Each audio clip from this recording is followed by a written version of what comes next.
Good morning. I'm going to do a BiPAP setup. So the first thing I'm going to do is check the patient's chart, gather any necessary information, like if the doctor wants certain settings to be on, if they want the spontaneous time, or the CPAP mode. So when I'm ready, I'll gather everything I need, make sure I have a few different sizes of masks, the appropriate corrugated tubing, the bacterial filter, distilled water for humidity. So when I'm ready, I'll knock on the patient's door, introduce myself, check the patient ID band, wash my hands, apply the appropriate PPE, check the vital signs before we place anything on the patient. Then when I'm ready to go, I'll go ahead and get everything set up. So the first thing I'm going to do is go ahead and get everything connected up. So we have a connector here to connect straight directly to the machine. And then we have what here is our bacterial filter.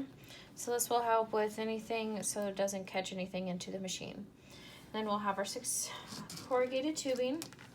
And we always want to make sure with our corrugated tubing, it has a special translucent tubing, which helps with the pressure. And this is also a sensor to help with if it needs to be alarmed off for the patient. And when we're ready, we need to check to see which mode we need to be in, make sure we have everything for that. And so when we're ready, we need to check the patient's size of their face. So we need to rule that out.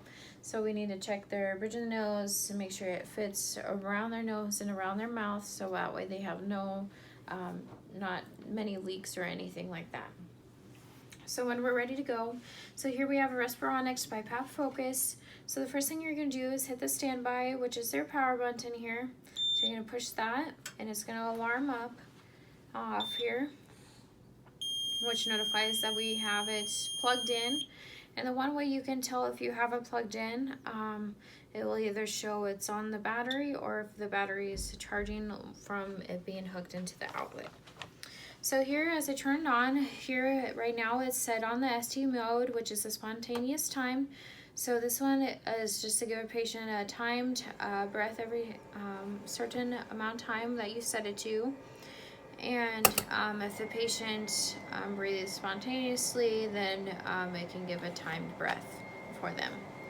So what you can do if you need to change it to a CPAP mode for a patient like such as sleep apnea. So here you make sure it's on blue and you'd hit enter.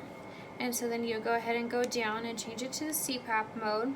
And here on the CPAP mode, it just has your CPAP time and your ramp time and ramp start. So what you can do if you need to change your ramp time, you can go and change it up here to be every 5 minutes or wherever you feel you need to have it at.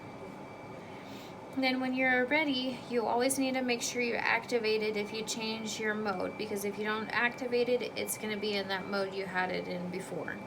So you'll go down and activate it, and you'll hit the alarm off here. So here we have the alarm settings here. So it'll blink red when it'll alarm off, and then you'll just hit the alarm reset and alarm silence. So when you look over to the right of the screen, it'll show the patient's data, what their rate is per minute, their estimated tidal volume, their minute volume. Then here it shows your leak. So if the patient's connected, and it'll notify if there's any leaking, they're not quite getting all of that breath that they need to breathe correctly and to the fullest, and then you can see where the leak is, and then you can check to see if it's in the mask or if it's at the ending of your tubing. You may have to have a connector piece to help eliminate that leaking. So if you want to change your alarm settings or anything like that, so you go to your change screen here. So here, your alarm settings. So right now we're set at 60 seconds for the apnea, and then how many times per hour. So here it's at 10 per hour, then you can move it up to 20 per hour, like that. And then when you're done, you can go ahead and hit enter, make sure it's on the right one.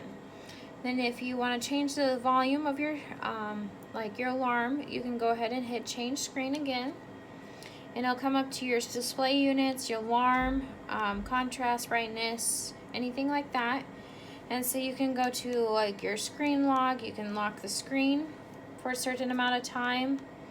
And then up here, whoops, is your display units. So this you can change to centimeters of water or hectopascals or millibars.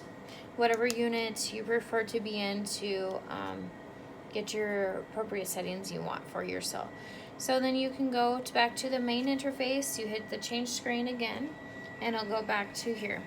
So always you want to check to make sure the patient is still on your CPAP. It is set at your right ramp time and everything. And then once you have set the patient up with everything, you place it around their head. Always make sure the mask is not too tight. So you want to make sure it won't leave any sores on the side of their face or anything like that. You can always ask the patient if they feel comfortable with it. If they don't, ask them if it's just too tight or what they feel would be better. And then always pre-check their vital signs, breath sounds, and a good way to check to see if they're getting the appropriate flow, if they're getting the right amount of oxygen now. Of course, in ABG, you can also do vital sign checkups, so you can do a chart to see how they're doing, if they're improving, if their SpO2 is increasing and it is staying in a nice range, then you know it's doing pretty good. So when this one doesn't have just a standby to leave the machine on to set them off, so this one only has to shut off. So what you would do is hit this power button here, and then it give you an option to cancel if you want to keep the power on, or hit OK to shut off the machine. So then it would shut off the machine, and all you would see is that it's just connected to your AC power and it's charging. So after you have already checked your patient, everything is good, you always want to go wash your hands and then go chart on the patient's chart and let the healthcare, any healthcare providers that need to know about what's going on.